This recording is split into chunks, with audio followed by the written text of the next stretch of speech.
Hey guys, Jim Braun. Just got back from FL2K. We had a great time there. I took home first place in the True Street Shootout category. That class is a streetcar class with tags, title, registration, insurance, things like that. It had to have an OEM style transmission with a 17-inch rear tire, and that was pretty much the main rules there. I was trying to keep a couple of the more race car oriented cars out of that class. So leading up to the event, the week prior, we went testing in Orlando. We just put the 6R80 transmission in my car, got it wired up with the Motec and everything working. And within the first 5 passes, we were able to run a 790. Felt very confident going into this race for FL2K.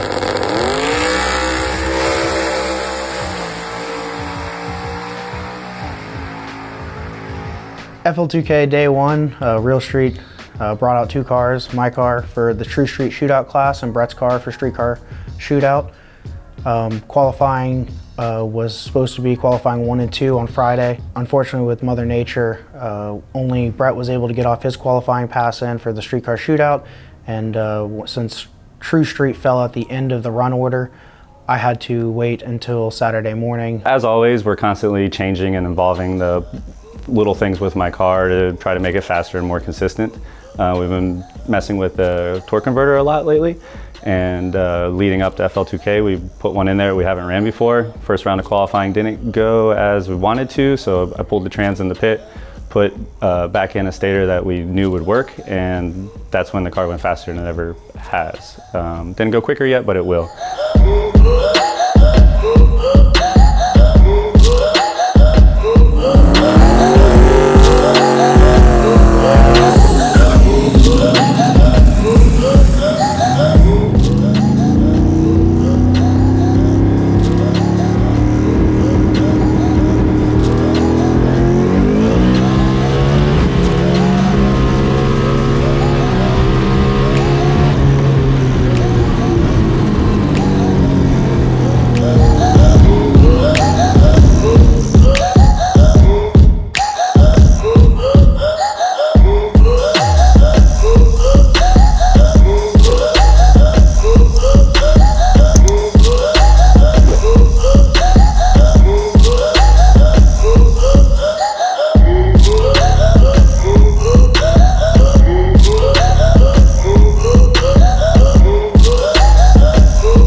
We went up to the lanes, Q1.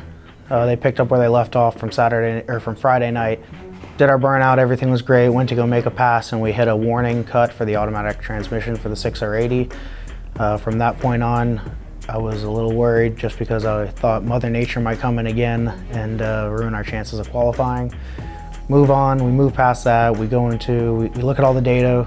We feel confident again. Qualifying 2 now rolls into the day, which is now midday Saturday. Qualified number 2 in like a 36 car field, a 713 at 201 miles an hour. And we were excited about that because it was a personal best for my car, mile per hour wise. We had the 8th mile turned down a little bit because we knew the track was tricky, and it went faster than we thought it was going to. So that's good for moving forward, getting ready for World Cup finals in 3 weeks. So we're good about that.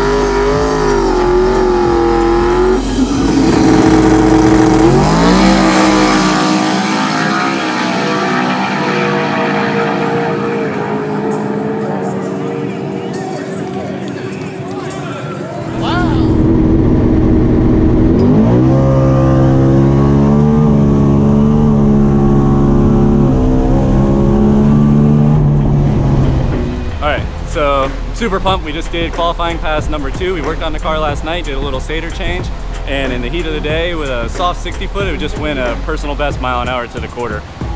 Went up 201 miles an hour, which is the first time a car's ever been over 200, or I've ever been over 200. Might did it on a motorcycle one time, but anyway, awesome. So with that 60 foot and that 8th mile on, you know, the time we ran it with the heat, it's gonna go faster. It's gonna be great. I can't wait.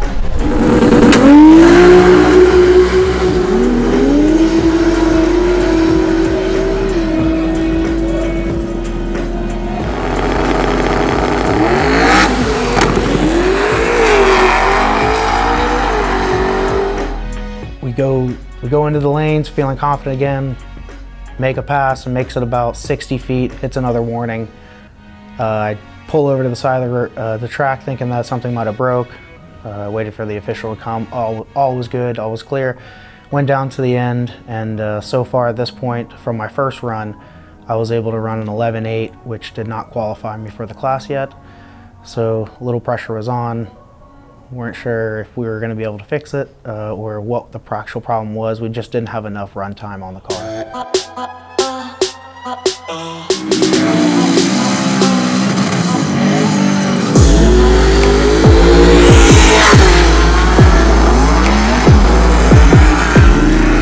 So again, we review the data, we're going over the car, we make some changes. Everybody's pretty stoked to see it make a pass now, because we feel like we have everything fixed.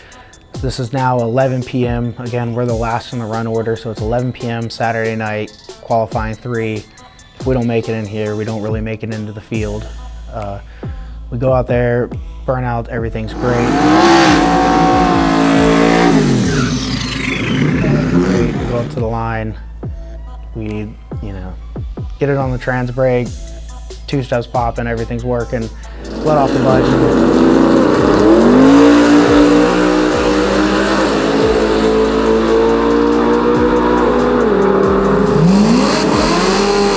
Hits every single gear, rolls through the end, and we qualified with an 820 at 167 miles an hour, I believe it was, which big relief, ended up putting us number 2 for the class, and I went home very happy.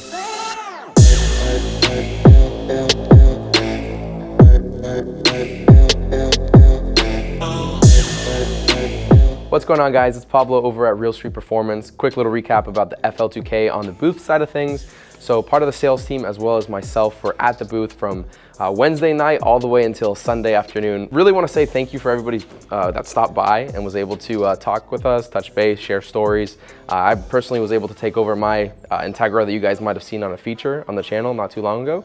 So it was really cool to be able to have those customers be able to see everything that we did all together with the parts right in front of you instead of just seeing it through a camera or a computer. So really appreciate you guys all coming into the FL2K booth at Real Street Performance, and it was really nice to be able to see all of you guys there in person, and look forward to seeing you guys at other events as well.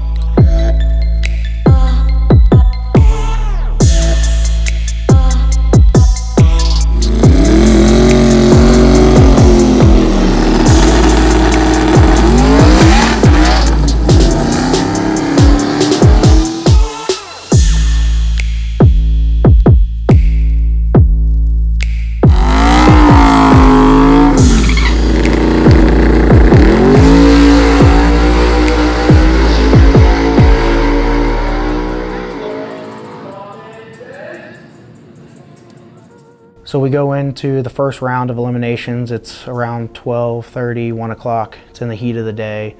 Track's greasy. We were worried about the tune-up, so we softened up everything, slow the boost ramp in, lowered the launch RPM. We went out and did a 1.34 60 foot and just rolled into the boost, and I didn't have to make a full pass on that one.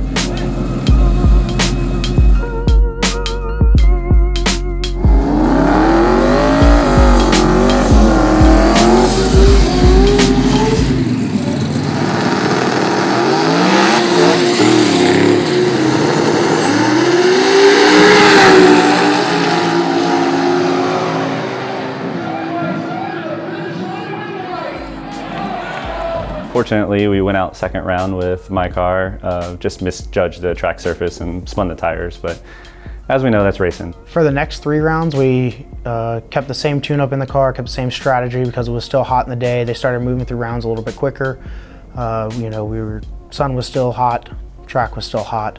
So we had a good tune-up in the car that we knew that would go A to B. We knew that the cars we were running, they would be close to us, but we thought that we had the power to keep ahead of them.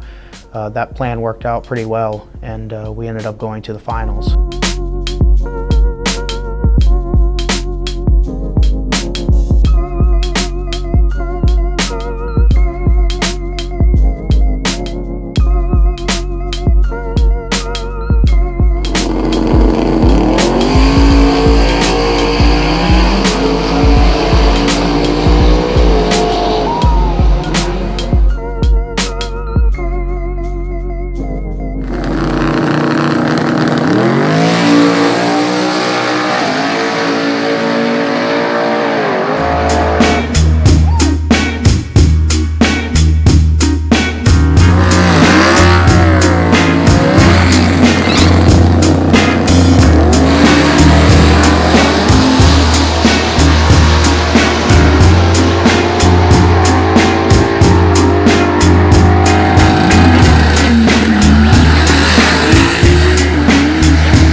Number 1 qualifier was taken out by number 3, and so now we decided that it's a little bit later in the day, sun's falling, track's gotten a little bit better. We're going to decide to turn up the launch a little bit and just, you know, move the boost ramp in a hair to make sure that we can hopefully secure this win, as the other car had already been an 830 or an 840 at that point in time.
We ended up running a 816 to Frank's 850, I believe it was, or 854, securing the win, and it was just a really great time. We weren't, going into this, it was pretty surreal because we had the issues, you know, we just put the transmission in the car. This was, I think, the either 12th or 13th pass total on this transmission setup, in the Motec and just everything in general. We didn't have a whole lot of time, so to have this outcome on our first outing was really exciting, and shows a lot of promise and a lot of things we can build off of to hopefully become a pretty solid mid 7-second car with the 6R80 transmission.